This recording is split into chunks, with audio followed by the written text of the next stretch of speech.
tudo bem com vocês? Muita saudade de vocês e a gente espera encontrar em breve, tá bom? Agora vamos dar início à nossa aula, que hoje nós vamos fazer mais uma viagem, mais uma aventura no passado do nosso Brasil. Vamos lá? Hoje nós vamos falar sobre o que está no seu livro, na página 249 e 250. Depois vocês vão lá e dão uma lidinha, por favor, tá? Deem uma lidinha para que vocês entendam um pouco melhor sobre o assunto. E as suas dúvidas nós nos vemos nas lives para tirar, ok? Então vamos falar sobre o Brasil colônia. Primeiro de tudo, o que é colônia, professora? Por que o Brasil era colônia? Colônia de quem? O que está acontecendo? Calma, vamos por parte. Toda a terra além desse limite. Nos primeiros 30 anos, as expedições portuguesas ao novo território limitaram-se a reconhecimentos militares e à exploração do pau-brasil, cuja abundância foi responsável pela nomeação destas terras. Foi só em 1530 que a coroa portuguesa, sentindo-se ameaçada com as constantes expedições de reconhecimento de holandeses e franceses, começou seu sistema de colonização, fundando vilas e criando um sistema de capitanias hereditárias. Porém, esse sistema fracassou e foi instituído um governo centralizado, onde o governador-geral, escolhido pelo próprio rei, fundava vilas, combatia a pirataria e controlava a exploração econômica das terras. Os jesuítas... Nós falamos que em 1500, Pedro Álvares Cabral comandou uma expedição para as Índias, mas acabou chegando aqui. E quando ele chega aqui no Brasil, ele encontra os índios. Lembra disso? Então, crianças, a partir disso, a partir dessa chegada dos portugueses aqui no Brasil, os portugueses trazem com eles a sua cultura, a sua religião, o seu modo de viver. E eles começam a impor isso àqueles que já moravam aqui, aos índios. E fazendo isso, eles transformam o Brasil em uma colônia de Portugal. Essa colônia significa que o Brasil é totalmente dependente de Portugal, na cultura, na religião, no social, no financeiro, independente de qual vertente, de onde, para onde olhar, para qual caminho tomar, o Brasil ele é totalmente dependente de Portugal. Os portugueses começam a vir morar aqui, eles começam a migrar para cá, para o Brasil, eles começam a vir para o Brasil, a povoar o Brasil e junto com isso eles trazem o seu próprio modo de viver e começam a impor isso aos nativos, aos moradores dessa terra, os índios que aqui já estavam. Então os índios, eles começam a ser proibidos de viver da forma que eles viviam. Eles já não podem mais ter sua língua, eles já não podem mais ter sua religião. Tudo isso é transformado, toda essa realidade é mudada para a realidade dos portugueses. Então, a língua é transformada. A nossa língua oficial antiga, a nossa língua nativa é o Tupi-Guarani, que era a língua dos índios. E isso foi mudado com o passar do tempo.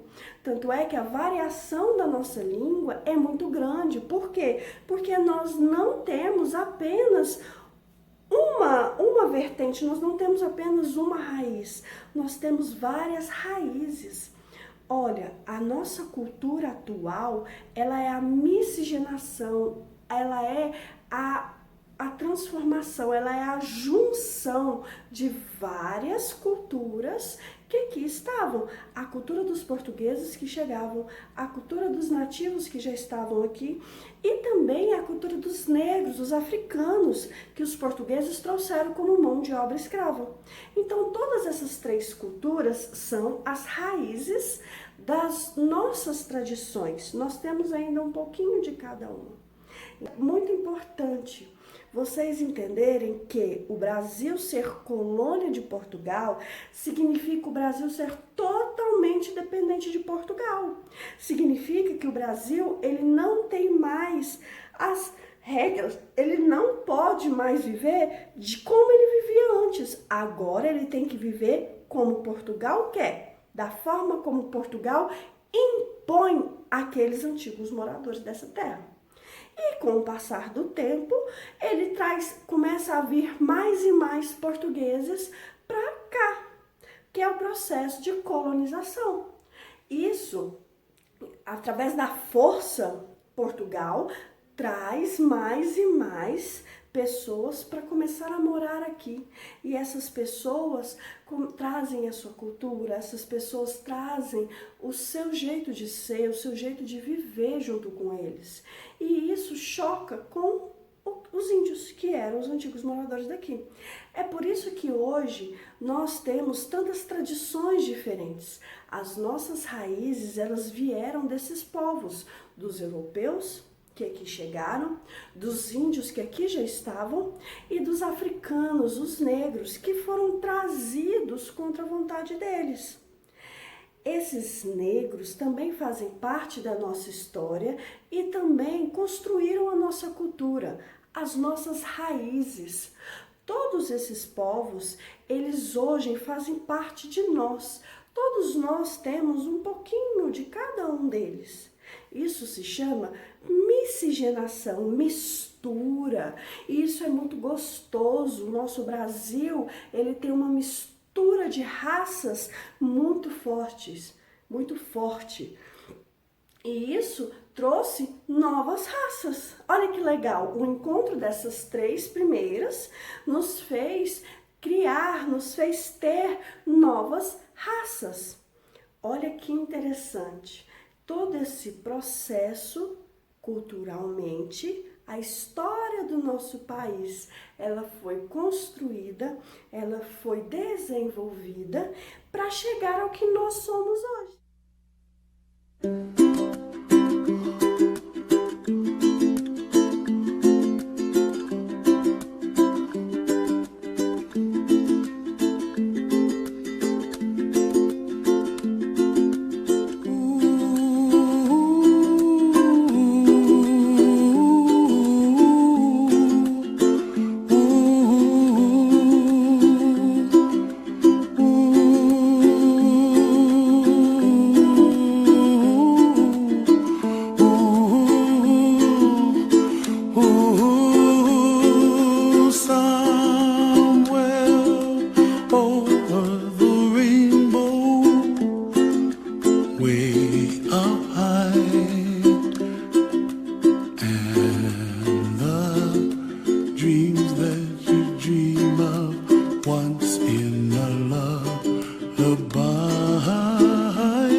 Quando Portugal chega ao Brasil e começa a trazer as tradições, começa a trazer pessoas para morar aqui, esse período é chamado de colonização. Então, o Brasil passa a ser colônia de Portugal. Aqui, o Brasil tem que ser ocupado e ele tem que ser produtivo.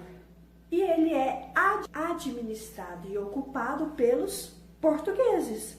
Eles vêm e eles começam a extrair, a retirar do nosso Brasil vários produtos, de início o pau-brasil, e levar para a riqueza deles, porque na Europa era um produto muito solicitado. A partir do ano de 1530, os portugueses que aqui estavam começam a entrar na mata, eles começam a explorar mais e começam outras atividades além da exploração do pau-brasil, como a mineração e os engenhos. Primeiro, eles começam uma monocultura, ou seja, eles começam a apenas plantar e produzir a cana-de-açúcar. Por quê? Na Europa, o açúcar era um produto raro e muito solicitado, então ele geraria muita riqueza para Portugal. Então, se o Brasil produzisse esse açúcar e mandasse para Portugal, Portugal conseguiria comercializar com outros países e isso geraria muito dinheiro para Portugal. E é isso que ele faz. Então, aqui começam os engenhos, que são os lugares aonde é produzido esse açúcar. Vocês estão conseguindo acompanhar? Então vamos lá. Lembra que a prof também falou que antigamente os índios, eles tinham muita resistência na escravidão e por eles conhecerem a terra, por eles conhecerem a mata, por eles respeitarem a natureza e saberem como lidar com ela, como entrar, que tipo de bicho, que tipo de animal era prejudicial, que tipo de planta era prejudicial, onde encontrar água. Como os índios sabiam tudo isso e os portugueses não sabiam, era muito fácil para os índios fugirem para a mata. Então os portugueses começam a trazer outro tipo de mão de obra escrava, que são os africanos, que é outra parte da nossa cultura. Então Portugal começa a trazer africanos, começa a trazer os negros para serem escravizados aqui no Brasil. À América, os portugueses chegaram em 1500. Cerca de 30 anos depois, começaram a ocupar as terras com a produção de cana-de-açúcar, explorando o trabalho escravo de índios e africanos. O índio foi o primeiro a ser escravizado, mas essa prática sofreu resistência dos próprios índios, que conheciam o território e conseguiam escapar, e da Igreja Católica, que desejava catequizá-los. A opção foi trazer trabalhadores da África, onde a escravidão existia havia longo tempo. O principal motivo por trás dessa decisão provavelmente foi o lucro que o tráfico de escravos gerava para os comerciantes europeus. Com esse comércio, a escravidão africana ganhou enorme proporção, provocando o maior movimento migratório forçado da história.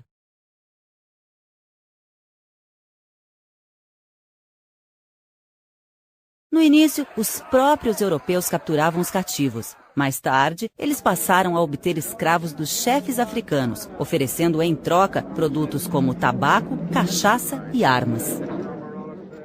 Vários povos e reinos africanos participavam do comércio de escravos. Os cativos eram capturados no interior do continente e podiam ser pessoas que não conseguiam quitar suas dívidas ou prisioneiros de guerra. Em geral, os traficantes de escravos eram africanos, portugueses e luso-brasileiros. Ao governo português, cabia garantir o negócio e lucrar com a cobrança de taxas e impostos. Os africanos aprisionados eram conduzidos a fortalezas, presídios e feitorias instalados nas regiões litorâneas do continente, onde ficavam presos por até 20 dias. A viagem pelo Atlântico acontecia nos chamados navios negreiros, onde os cativos permaneciam acorrentados. Muitos morriam por causa das doenças e das difíceis condições da viagem, como a falta de alimentos e de instalações sanitárias.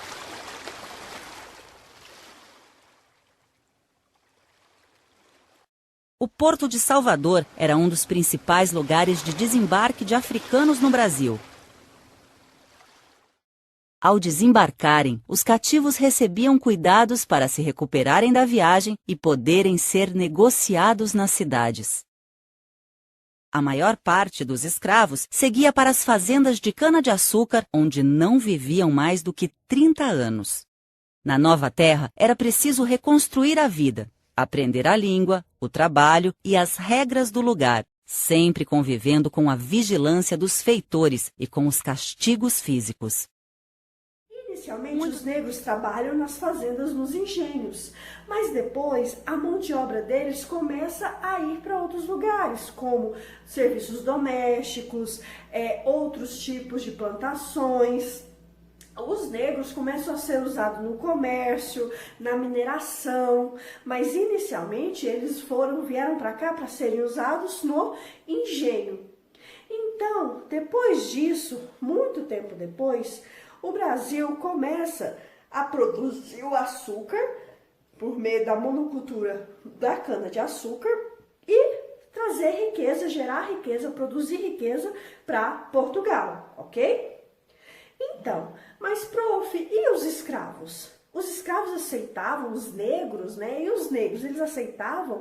Não, meninos, os negros também faziam resistência contra a escravidão, mas para eles não era tão difícil, não era tão fácil como para os índios, porque eles não conheciam o território, então eles fugiam. Mas essas fugas, geralmente, elas eram tratadas como um crime muito grande. Então, para que eles servissem de exemplo, a maioria dos negros que fugissem, eles eram executados, eles eram mortos. Mas, algumas vezes, eles voltavam e eles eram castigados. Ou eles perdiam algum membro, ou eles eram açoitados. De qualquer forma, eles seriam castigados. Então, a fuga para eles tinha que ser algo muito cuidadoso, tinha que ser algo muito pensado e feito com muito cuidado. Por quê? Nas fazendas, nos engenhos e dentro das casas, existiam os capatazes. Os capatazes, eles não eram negros, eles não eram escravos, eles recebiam pelo serviço deles. E eles tinham que cuidar desses negros. Então, eles eram responsáveis pela busca e apreensão desses negros. Então, se o negro fugitivo era recapturado, ele provavelmente receberia uma sanção muito grande que custaria a vida dele. Então, o negro, para fugir, ele tinha que calcular todo o percurso, ele tinha que pensar muito. Mas isso não significa que eles aceitavam tranquilos. Durante 3 séculos, o trabalho escravo foi a principal mão de obra do Brasil e quase 5 milhões de pessoas foram trazidas à força da África. As lutas contra a escravidão existem desde o início de sua exploração. O caso mais importante foi em Alagoas, na Serra da Barriga, no século XVII, onde existiu o Quilombo de Palmares, liderado por Zumbi. Uma das mais notórias rebeliões foi a Revolta dos Malês, em 1835, que pedia a libertação dos cativos e a liberdade religiosa. Tanto é que eles criavam os quilombos. Os quilombos eram lugares onde os negros se refugiavam e lá eles podiam viver a cultura deles, eles mesmos caçavam, eles mesmos plantavam para colher, era eles que viviam, eles trabalhavam para eles. Então, essa fuga para esse quilombo era muito perigosa e caso eles fossem recapturados, eles provavelmente morreriam. Então, quando eles fugissem, eles tinham que ser muito rápidos e pensar em cada detalhe. Era muito difícil a vida dos negros aqui no Brasil naquela época. Com o passar dos anos, em 1888, a escravidão ela é abolida, ela é acabada. Aqui no Brasil já não pode mais existir escravo por lei, tá?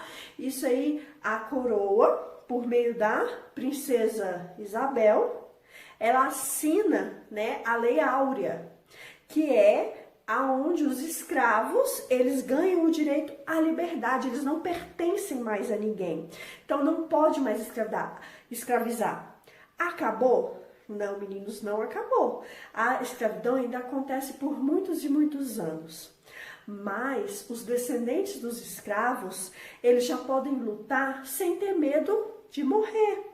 Eles começam a lutar já sabendo que é um direito eles serem livres, eles terem a vida deles. Então, em 1888, 1888, quando acaba esse período, quando acaba a escravidão, né, por lei, quando é assinado essa lei e eles conseguem a liberdade, eles deixam de ser propriedade para ter a vida própria deles. E isso, até hoje, a gente consegue ter como tradição os quilombolas. Os quilombolas são pessoas que moram nos quilombos, que ainda existem, são comunidades que existem ainda. Mas elas lutam como os índios para terem as suas terras demarcadas. Os quilombolas são os descendentes dos escravos, né? Esses escravos vieram fugindo dos brancos. Até pouco tempo, né, os quilombos tinham vergonha, né, de ser quilombola, até por conta da história da escravidão no Brasil, né?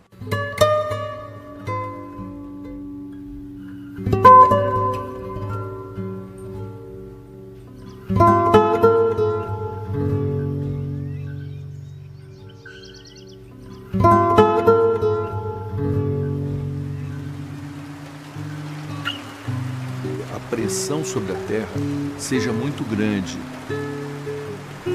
Ou as mineradoras, ou os grandes projetos agropecuários, ou as empresas de papel e celulose, que disputam grandes extensões de terra, e essa comunidade nunca teve o seu território reconhecido. Então eles estão à margem da cena política. Aí eu acho que isso aí é importante para a comunidade, né? Dar uma garantia para o quilombola, né? De ter o direito pela a terra que ele mora.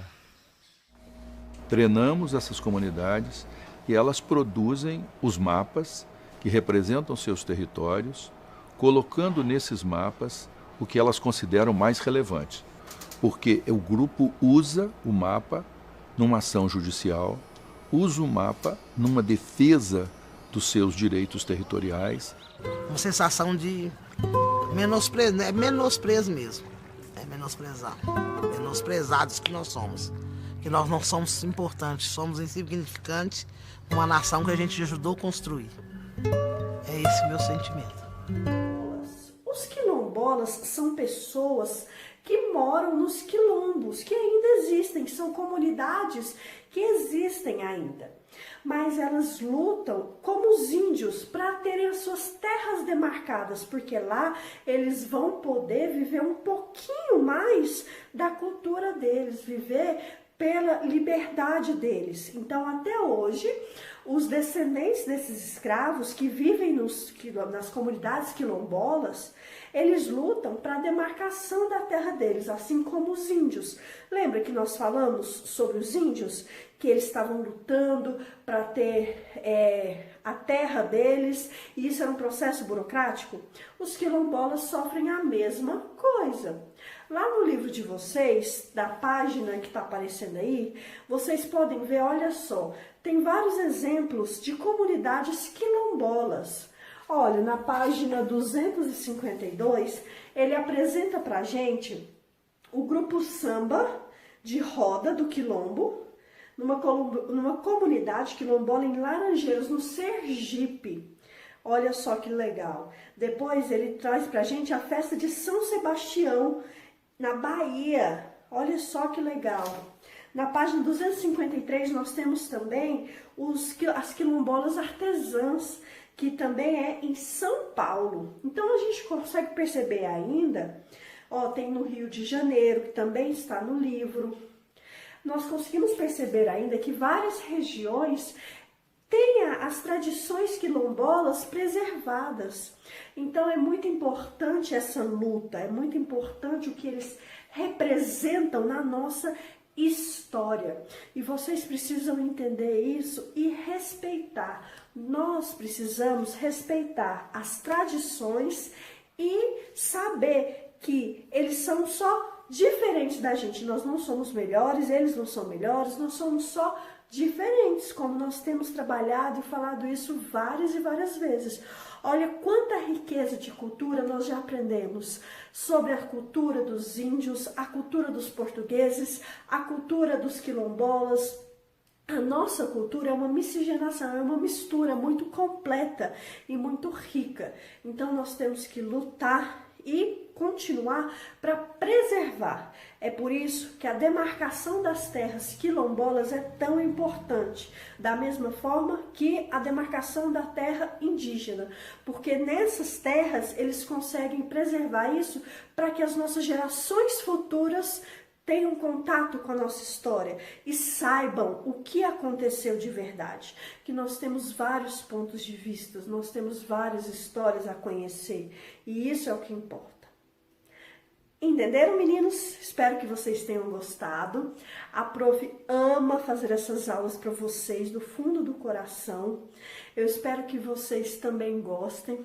Eu vou deixar para vocês aqui um grande abraço, um beijo muito grande e eu espero que vocês leiam o texto e que vocês façam a atividade, mas que vocês façam pensando, analisando e refletindo realmente sobre o nosso Brasil, tá bom? Um grande beijo e até a próxima. Tchau, pessoal!